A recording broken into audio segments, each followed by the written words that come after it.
আজকে আমাদের নতুন প্রধানমন্ত্রী, মানুষের প্রধানমন্ত্রী জনাব তারেক রহমান এই খালগুলো পুনর্খননের উদ্যোগ নিয়েছেন।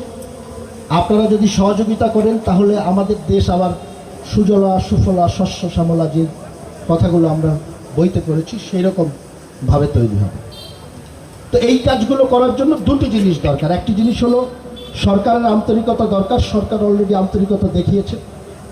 আমাদের প্রশাসনের যারা কর্মকর্তারা আছেন, যারা প্রকৌশলীরা আছেন, তারা আন্তরিকভাবে কাজ করবেন। আর আমরা যারা রাজনৈতিকভাবে আপনাদের সেবা করার দায়িত্ব নিয়েছি, আমরাও আপনার সাথে এই কাঁধে কাঁধ রেখে খালি পায়ে কাজ করার জন্য তৈরি আছি। আপনারা সচেতন থাকবেন একটি জিনিসে, খালগুলো কিন্তু দখল করেছে, সবাই করেছে না? খালের দিকে তাকালেই বুঝবেন যে কে কে দখল করেছে। কোনো কৃষক খাল দখল করেছে? গরিব মানুষ, মেহনতি মানুষ যিনি দখল করেছে তার একটু গায়ে শক্তি আছে, তাই তো? একটু রাজনৈতিক প্রভাব যার থাকে, একটু ক্ষমতাশালী যার থাকে, টাকা পয়সা যার থাকে, তারাই দেখবেন যে গরিবের জিনিসের প্রতি তাদের নজর বেশি, বেশি না? 2 বিঘে জমি করেছেন।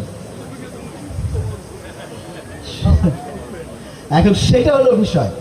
খালের দিকে তাকালে দেখবেন যে কে কে খাল দখল করেছে।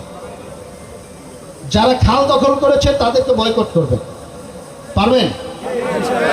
আপনি শক্তিতে পারার দরকার নেই, মন থেকে তাদেরকে ঘৃণা করবেন।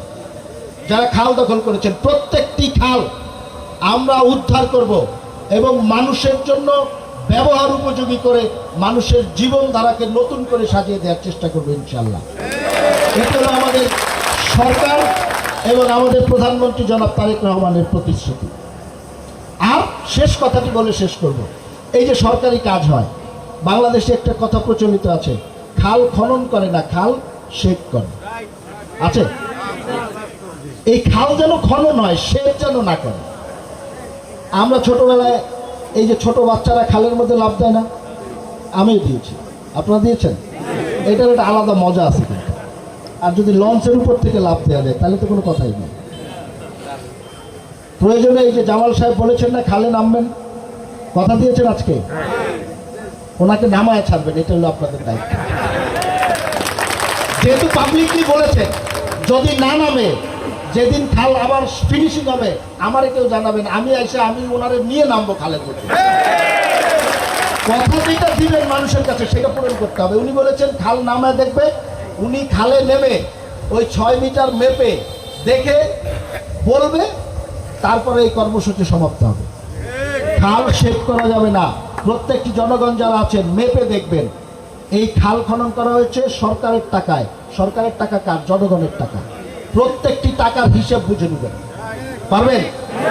যদি পারেন তাহলেই কিন্তু নতুন করে বাংলাদেশ তৈরি করা যাবে। আর যদি আপনি মনে করেন যে এটা সরকারের দায়িত্ব, এইটা সরকার, আপনি সরকারের থেকে বিচ্ছিন্ন, তাহলে হবে না। এই রাষ্ট্রের প্রতিটি টাকার মালিক আপনারা। রাষ্ট্র যেখানে খরচ করবে, সরকারি কর্মকর্তারা খরচ করবে, আপনারা তাদেরকে প্রত্যেকটি কাজে সহযোগিতা করবেন যেমনিভাবে, তেমনিভাবে কাজটা ঠিক মতো হয়েছে কিনা সেটি বুঝে নেওয়ার চেষ্টা করবেন। আমি উঠে এসেছি উৎপাদন করতে, এই খাল ঠিক মতো খনন না হলে আমি কিন্তু এইখানে থাকবো না। আমাদের অফিসার সাহেবরা যিনি আছেন, এসপি মহোদয়, ডিসি মহোদয়, সরকারি টিওলো সাহেব, ওনারা কিন্তু এখানে থাকবেন না, থাকবেন আপনারা। সরকার কিন্তু বারবার টাকা দিবে না, দিবে? সুতরাং কাজটি যেন ঠিকভাবে হয় প্রত্যেকে বুঝে নেবেন, দায়িত্ব নিয়ে বুঝে নেবেন, কারণ এটা আপনার টাকায় কাজটি করা হচ্ছে, আপনার সুফলের জন্য কাজটি করা হচ্ছে। সুতরাং আমি সবাইকে অনুরোধ করব কাজটি যেন ঠিকমতো হয়, মানুষ যেন সুবিধা পায় এবং আমার কৃষক, শ্রমিক, মেহনতি জনগণ যারা আছে তারা যেন এই খাল থেকে তাদের জীবনযাত্রা নতুনভাবে শুরু করার একটি সুযোগ তাদের জন্য তৈরি হয়। সেই কাজটি আপনারা সুন্দরভাবে করবেন। আমরা যারা আপনাদের সাথে কাজ করার প্রত্যয় ব্যক্ত ছিল বলেই এত দ্রুত সেগুলা বাস্তবায়নে তিনি কাজ করতে পেরেছেন।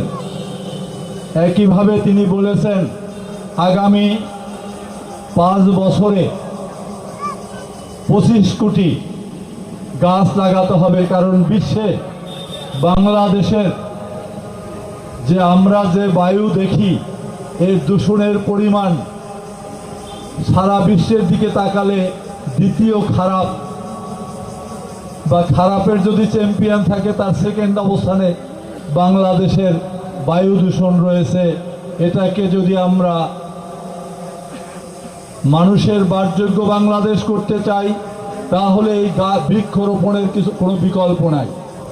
এই খাল খননের পাশে পাশে যে মাটির স্তূপ আমাদের দুই পাশে আসবে, সেই মাটিতেই আগামী কয়েকদিনের মধ্যেই বৃক্ষরোপণের সময় আসবে, আমাদের বৃক্ষরোপণ করতে হবে। ঠিক একইভাবে আমি শুধু ইঞ্জিনিয়ার মহোদয়কে বলতে চাচ্ছি, গত 17 বছর সম্পর্কে আমাদের